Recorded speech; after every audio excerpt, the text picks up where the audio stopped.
Welcome to గుబ్బ రూపిణి vlogs. మనం ఈరోజు ఏం చేసుకుంటున్నామంటే బఠానీ చాట్. ఫస్ట్ మనము ఒక బౌల్లో బఠానీ తీసుకొని నీట్గా వాష్ చేసి కుక్కర్లో వేసి కొన్ని వాటర్ వేసి ఒక గ్లాస్ బఠానీకి 1.5 గ్లాస్ వాటర్ వేసి 3 విజిల్స్ వచ్చే వరకు పెట్టాలి. బఠానీ బాగా ఉడికినాక కొంచెం ఉడికిందా లేదా అని చూసుకోవాలి. తర్వాత ఒక 2 ఆనియన్స్, ఒక టమాటా తీసుకొని కట్ చేసుకొని ఒక బౌల్లో వేసుకొని తర్వాత కొన్ని వాటర్ వేసి వేడి చేయాలి. ఎందుకు వేడి చేస్తున్నామంటే ఆనియన్ టమాటా వేడి చేసుకున్నాం అనుకో మనకు అది నోట్లో తినేటప్పుడు స్మూత్గా వెళ్తుంది అనమాట. అందుకోసమని మనం ఫస్ట్ కొంచెం వేడి చేసుకోవాలి. వేడి చేసుకున్నాక అది ఒక దిక్కు ఉడుకుతూ ఉంటే మనము నెక్స్ట్ బఠానీ తీసుకొని విజిల్ పోతుంది కదా, విజిల్ పోయినాక బాయిల్ అయిందా లేదా అని చూసుకోవాలి. తర్వాత 3 పొటాటోస్ తీసుకొని హాఫ్గా కట్ చేసుకున్నాను నేను. ఎందుకంటే పైన పొట్టు తీసుకున్న తొందరగా ఉడుకుతుంది కాబట్టి తీసేసుకొని కొన్ని వాటర్ పోసుకొని అది ఒక 2 విజిల్స్ వచ్చే వరకు ఉడకపెట్టుకోవాలి. ఉడికినాక మళ్ళీ బఠానీ మొత్తం ఇంకో దాంట్లోకి బౌల్లోకి ట్రాన్స్ఫర్ చేసుకొని స్మాష్ చేసుకోవాలి. లైట్గా స్మాష్ చేసుకుని, ఎందుకంటే మొత్తం స్మాష్ చేసుకోవాలి, అది పచ్చి బఠానీ కాబట్టి. నార్మల్ బఠానీ తీసుకుంటే టోటల్ స్మాష్ చేసుకుంటా. ఇది ఇప్పుడు సీజన్ కాబట్టి పచ్చి బఠానీ తీసుకున్నాను నేను. తర్వాత కొంచెం కారము, కొంచెం ధనియాల పొడి, కొంచెం ఉప్పు తీసుకోవాలి. తర్వాత మళ్ళీ ఇవి పెట్టుకున్నాం కదా పొటాటోస్, అవి ఉడికినాయా లేవా అని టెస్ట్ చేసుకోవాలి. కొంచెం ఉడికినాక అవి అనేది మొత్తము వాటర్ అన్నీ తీసేసి కొంచెం మళ్ళీ నీట్గా డ్రింకింగ్ వాటర్ కానీ కూల్ వాటర్తో వాష్ చేసుకోవాలి. ఎందుకు వాష్ చేసుకుంటున్నా అంటే అవి చల్లారుతాయి కొంచెం డ్రింకింగ్ వాటర్. తర్వాత ఒక ప్యాన్ తీసుకోవాలి.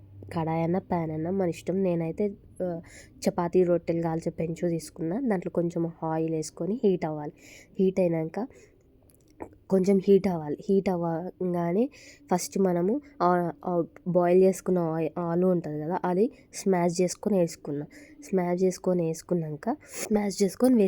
వేసుకున్నాక కొంచెము అది లైట్గా ఫ్రై అవ్వాలి అనమాట ఆలు. ఎందుకు అంటే కొంచెం మెత్తగా ఉంటే బాగుండదు అనమాట. లైట్గా ఫ్రై చేస్తే మనకు టేస్ట్ అనేది బాగా వస్తుంది. అది ఫ్రై అయిపోయినాక పచ్చి బఠానీ కొంచెం స్మాష్ చేస్తాం కదా మనము, అది కూడా స్మాష్ చేసుకొని వేసుకోవాలండి.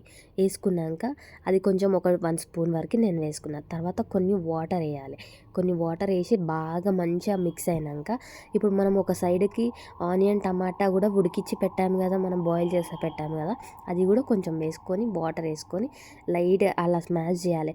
ఒక గరిటె కానీ స్పూన్ కానీ లేకుంటే సలాకి కానీ తీసుకొని అది మంచిగా కలుపుకున్నాక ఇప్పుడు కొన్ని వాటర్ వేసుకొని మళ్ళీ స్మాష్ చేసుకుంటూ కలుపుతూనే ఉండాలి. కొంచెం లైట్గా వేడయ్యి మనకు తినేటట్లు మనకు మంచిగా అనిపించింది, కొంచెం బాయిల్ అయినట్లు అనిపించినాక సాల్ట్, ఉప్పు, ధనియాల పొడి వేసుకోవాలి. నేను ముందే ఏం వేసుకున్నాను అంటే ఇది బయట నుంచి నేను తెచ్చుకున్నాను అనమాట. ఇది పానీపూరి అది వేసుకున్నాను నేను.